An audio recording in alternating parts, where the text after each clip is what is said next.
Roberto, what are effective strategies for implementing positive leadership in Qatari organizations?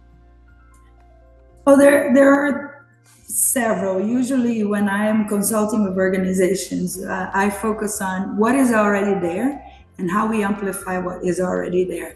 But if we want to look at the pillars of positive leadership, we're looking at, as I mentioned before, positive relationships. So, how do we create systems that cultivate that psychological safety that will allow for those positive relationships to be able to grow and develop? There was a research from the Gallup that talks about engagement at work, and one of the questions it asks is, do you have a best friend at work? And a lot of people think that I can compartmentalize my life and have my work be completely different than everything else. And sure, we can separate, but it's very important that the relationships with the people we work with, which we are with in and out 8, 9, 10 hours a day, that those are positive relationships. And so those are high quality connections it doesn't need to be that I share my most intimate secrets, but that whenever I'm with the people I work with, I feel that there is an exchange of value and input. Is not a one-way street. It's a two-way street where both people feel energized by those interactions. Another aspect of positive leadership is positive communication. So in positive communication, we are looking at focusing on strengths, demonstrating support. It's highlighting the wins and really have that approach. And so it's more of a mindset. It's a very strongly a mindset of who is in front of me and how much I value the person and how does my speech and my communication expresses that. It is a communication that is surrounded by values and values alignment. And it's a communication that is also focused a lot on the common vision that the organization has or the team has. But there is a lot of creating momentum towards something. And so to expand on that, those are all interconnected. So it's very hard to talk about them separately. Another pillar is positive climate. And creating a positive climate, I need positive communication, I need positive relationships. But in a positive climate, there is this inherited belief that everybody's bringing in their best and wanting to contribute their best. And they are driven by that common vision that drives the group and the impact they want to create in the world. And that climate needs to be an extremely supportive climate. So I have to know that my team, my work colleagues, my leader has my back. So I am much more free to innovate, to be creative, knowing that if I make a mistake, if this doesn't work out so well, we're going to learn from it, but we're going to keep going with the same energy and passion. So as human beings, to create that climate, we have to focus on what Kim Cameron talks about is the heliotropic effect. So the heliotropic effect is the fact that any living thing turns towards that life-giving force. So if I think about a plant will turn towards the sun. Yeah. So as humans, we will move towards that gives us life. And so creating positive climates is not just so we can, feel good. And no, if you want the best out of your people, you want to create an environment in which they will want to give their best because they're drawn towards that space and they are drawn towards that vision. There are two ways of motivating people in the basics of it. I can motivate by giving them something to run away from. So that punitive, fear-based leadership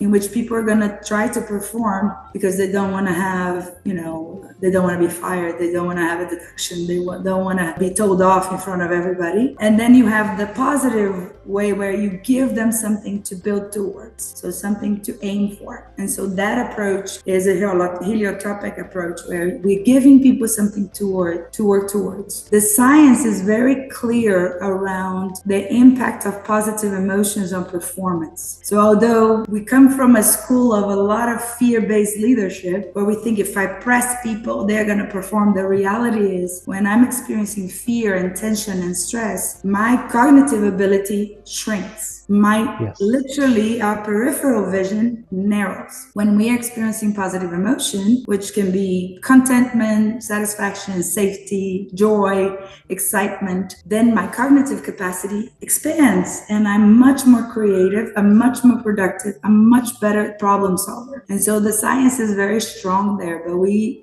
my experience, leaders don't quite have as many tools on the heliotropic effect as they have on the fear-based motivation factor. So that to create a positive climate, I need to be focused on how do I inspire my team? How do I help my people really want to be here? Not because of the paycheck, but because they believe in the vision of the organization. And then positive meaning comes alongside that. Do I have a space in which I am contributing to something bigger than myself, in which I feel I add value, but I also feel valued? I have the sense that I'm appreciated for what I bring. I make a difference here. And if I was not here giving what I'm giving, it would be missed. It would not be complete. So that positive meaning is a very strong force. And the research around meaning and purpose is also very robust. Tell us that we really need to be helping people understand why when they serve coffee and they do it well, it makes a difference. Inputting data, it makes a difference. When they're meeting with the client, it makes a difference. People need to understand how that task connects to the greater impact that the organization wants to create. I mean, there's a lot more to be said, but that I'm sure. Yes, that kind of absolutely.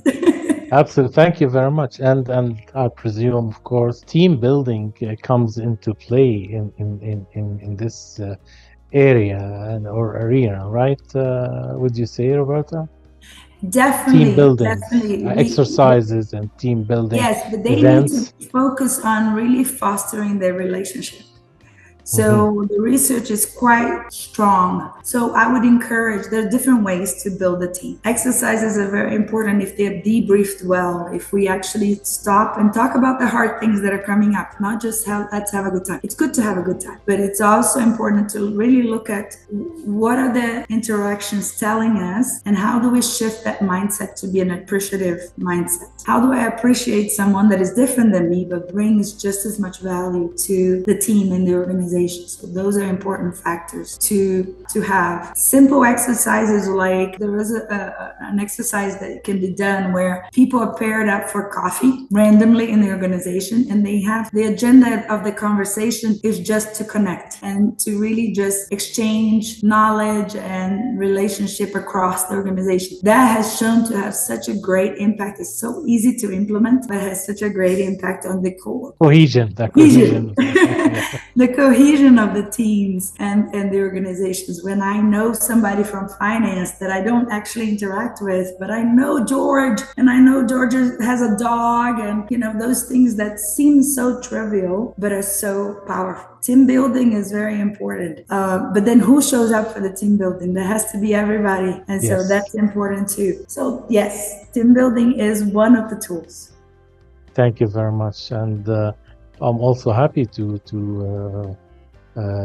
tell you that our organization, our consultants are experts in this field, in team building activities and events. Thank you very much, Roberta.